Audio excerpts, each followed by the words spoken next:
Hey guys, welcome to the episode Makobe Reacts. I think this is episode 1. It should be episode 1. But anyway, today we will be reacting to some bits and pieces from the Cyber Digest episode with where they invited 30 banks and they're discussing data. And yeah, without much further ado, let's actually get into it. And talking about that, I mean, how important is data? You're in the data space, helping companies understand their data. Data analytics is quite an industry that's growing. Many people say that data is the new oil. Yes, it is. Yeah, how important is data? Maybe let me explain first what data is. Okay. Data is information that is coming in different ways. As soon as it comes in bulk, that's the information you can use to analyze. In geo, when all of us are going to send 10 in the same route, that more people sample using it is enough information for me to know how average time of people go in there. If it's coming into customer level, frequency of customer buying same thing, that's a customer behavior data that allows me to know which product moves well and what's the average basket that a customer buys, and what are they buying. Allows me to know what to always stock to have in store. And also, if I analyze sales trends, how much we're making, when we're making them, that allows me to know when we sell a certain product and when I can create a bulk buying or when I can create promotions. Data allows you to plan ahead. You don't have to be smart anything, but if you have information, you can be like them. The guys who outsmart you, they have information. They have intuition like you, but they also have information. So they've got both. The data. Yeah, no, I think this is a very good definition of what data is, but I do think that it's also kind of a limited definition, because this speaks to like customer analytics, right? That's one area of where you can use data. Like let's say you have in retail, basically. You want to understand the behavior of your customers, and you want to sort of upsell things. This is what you would like to know. What is their customer behavior? What is the spend behavior? And how do you then incentivize them to buy more things? For instance, if a customer likes to do braais and then they often buy, say, meat and boerewors and boerewors rolls and stuff like that, you might want to incentivize them to buy charcoal and fire lighters, because I mean that's the entire package that they're looking for, because what that should tell you really is that they're getting those things somewhere else, right? Those kind of things. So you might want to offer them those things maybe at a discounted value, and you don't necessarily lose. You get them to spend money, and then they get used to buying things from you. And the other reason why I say this is a limited view is because data is at the core of how businesses operate, because this definition wouldn't necessarily fly for a, what do you call it, for a bank or a I've once worked on an invoicing system. You still have data, but it's not necessarily to upsell things. And yes, could that data be used to upsell things? Definitely yes, because you're still dealing with clients, with people. Some other times you want to improve processes. Let's say in IoT, and you are modeling things like fraud detection. That's a usage of data. So this is just one way to understand how data sort of works. But yeah, no, I mean, you don't necessarily find fault in this definition. I'm just saying it's just quite limited. Yeah. Data and intuition. Yes, you go with intuition. The environments where you need historic information, it's going to rain tomorrow in this day. You know what I mean? Yeah, I mean, talking about data, I've often heard a lot of people say that, you know, our data is being sold off. We don't own our data. Data concerns, data laws. What because there's a war out there for data, right? We know that Google has a lot of servers. We know Apple has now said that they're going to start selling servers to customers of iPhone so that they store their data. We know Amazon is in the data storage place. You guys analyze large volumes of data. Is it true that people are stealing data or they share data? 100%. It's true that the government, the companies that own data centers have access to all that information. I can sit here and say, no, we use AWS, we do this. We use Huawei Cloud. I don't own the data center. Say here, right? I think there's, and we will listen to it a bit further. I have already listened to it. When you own a data center, you don't necessarily have access to the data, right? When you are the cloud provider, you might have access or you might create access to the data, right?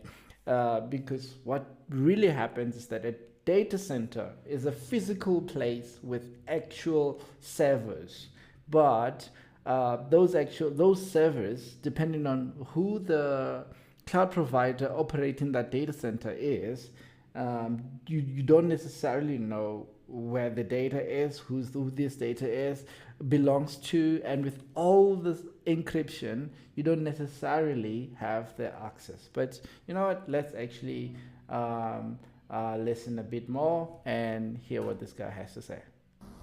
Where is that data sitting? That guy who's sitting with all that data, he have now information to do anything he wants. Yes. But he's not able to because he doesn't understand all the economies or whatever. So it still gives you power to move because it's not like Huawei will come and do they're not interested. They're in the technology of collecting information. In fact, they're in the business of helping you save your information. Mm-hmm. But in the future, if they see a trend, they have more advantage than most of us. There's an opportunity to own data centers. Why am I not opening that? The simple answer is that I didn't have enough money to open a data center. Yes. Data center. To run a data center, you need $1 billion. Is this dollars or rands? Dollars. Shucks. Data centers, servers had no shutdown. And you have to have backups, at least 3 of them. To open a data center. I think this is a good place to just make the comment that a data center is not an equivalent to cloud, right? Yes, you need a data center to have cloud, but the two are not necessarily the same. Having a data center is having a place where the physical servers live, but having the cloud is way more than a data center. Imagine AWS. It's just not about the data center. It's also about the services that are provided by AWS. It's also about the SLA stuff that they promise you, the upkeep, the identity access and management, the storage services like S3 and how that functions. It's not just about a physical server, because a data center, anyone really, if you have, I don't know if that $1 billion or whatever that he's just said is it's true, but it definitely is expensive to own a data center. And but a data center you own a data center, then you lease it to, say, the cloud providers like AWS, like Azure, like Google, like Huawei. I think they're top 10, but they're not in the But anyway, a data center and cloud are not necessarily the same. And once you make that distinction, you can then make a proper argument to what you're saying, because now interchanging them like you are now, it's just not the right thing, and it really lacks understanding in this sense. So you need 3 of them to at least back each other, because if one shut down, the other one needs to back another. So we don't have the capability right now. There is no genius entrepreneur right now in South Africa who is.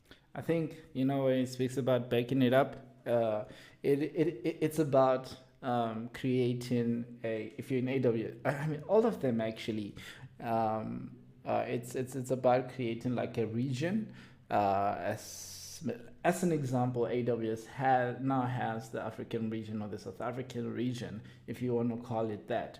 And for redundancy purposes, you need to have 3 distinct data centers within a touch base, within a distance from each other. And this sort of distance sort of speaks to the latency, so that you can have as little latency as possible. I mean, the connection between all of these, and that if one data center shuts down for whatever reason, could be load shedding, could be other reasons, let's say, could be, I don't know, but could be for many reasons that it shuts down, then for redundancy purposes, then let's say you have traffic going to one data center, now you can have traffic go to another data center. It's like if you've been on AWS or even Azure, I think Google as well, you might have South African 1A, 1B, and 1C, just speaking to the data centers themselves. So that's just a cloud. That's just a cloud concept. It's not a data center concept. It's a cloud concept to say redundancy is handled by having multiple data centers, so that if one of them goes down, then we can have multiple that literally can back up the other one, as the backing up, as he say. But yeah, anyway. Especially Black. Who is thinking of creating data centers and compete with those guys? Why? This is opportunities we should be doing. This is what we should be applying for funding for. If those companies are owning that information, yes, they have they are stealing our data. Sure. And on the privacy side of things, is there a way to sort of implement blockchain technology to mitigate, the whole privacy concern on the consumer side, and all these companies being able to use that data to their advantage? The creator of the technology is the one who is the one who owns the solution, the data information. We can talk blockchain, we talk this, who saved it. That guy knows everything. That's me. In my position, you want to tell me I don't know what's going on the sales, on the geography? You know it all. Yes, but that's what I can do now. But I'm collecting enough to make my sales and help people and whatever. But the guy who owns the data center, and your blockchain technology, where is it running? On cloud. Yes. I think this is another point to say. A data center and cloud are not the same thing, right? You can own a data center and lease it to Amazon. You can own a data center and lease it to Azure. I'm not saying there's no opportunity for data centers, by the way. I'm saying that the way that he's presenting the entire argument of data center, it's like data center and cloud are the same thing. They're not the same thing. And if you are going to say compete with AWS, compete with Azure, from here, you sort of already losing. I think the argument that, this is my own take now, I think the argument that supposedly tech thought leaders should be advising in just on how do we position ourselves with all of this technology, data center, whatever, cloud and stuff like that, so that we as an imagined economy can profit the most, or can leverage it the best way possible. Not that, okay, let's go and compete with Google. I mean, with AWS, with Azure. Not even Google is trying to compete with those two, but they're just trying to position themselves in a way where they lead a race, let's say in the machine learning side of things, right? As opposed to just cloud offerings like storage and compute and all of these things, those kind of things. And I think it's quite disappointing that supposedly tech leaders are saying things like this. It's just, what is this? Do you know? I think for this part, and that I wanted to do is the confusion really is quite a lot. first thing first, data center is not equal to cloud, and don't think of it like that. Cloud is more than just the data center. Like I said, when you look at AWS, you're not just looking at a bunch of data centers. You're also looking at the offerings in their catalog. Same with Azure, same with GCP, same with IBM, same with all of these other ones that are Alibaba Cloud, same with Huawei Cloud, right? You are just looking at not just at the data centers that they have, but you're also looking at the service offerings that they have on their catalog. I mean, I'm largely in AWS of up until this point. I've largely worked in AWS and the service catalog like AWS Glue that offers this compute services in a managed way, and they do it so well. Azure has ADF that sort of does it, so a little bit less coding kind of vibe, but also quite amazing. And you know, I don't know what they have on GCP. I'm not as exposed to GCP as much, but then it's more than just that. There's also identity and access management on all of these platforms, and the ease of it is just what cloud is all about. And the global infrastructure that they have, which is utilizing many data centers, but the networking and how they do it, like your cloud fronts and all of these things, and you know how Netflix get things to you in that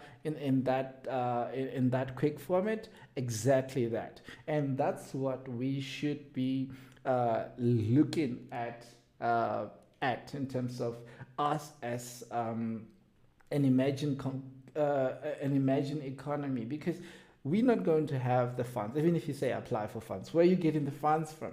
You can't, like, we're not going to have the funds to compete at that scale, at that level, because we're already too far behind. But what we could think is, how do we position ourselves in this cloud, in this AI space? How do we position ourselves such that we benefit the most? And I really say that this arguments like this, where clearly there's a misconception from people that are out there, people that have built a name for themselves, whether based on merit or not, but they are out there on the social networks being the thought leaders. It is quite disappointing. And yeah, we can't be making and we can't be pushing out such information and such misleading advices and things like that. If you want to build a data center, go ahead and build a data center. Then you can lease it to a cloud provider like AWS. And I think AWS does not own all of its data centers. Some of it leases them and stuff. So if you want to own a data center, go for it. But always know, a data center and cloud are not the same concept. So thank you.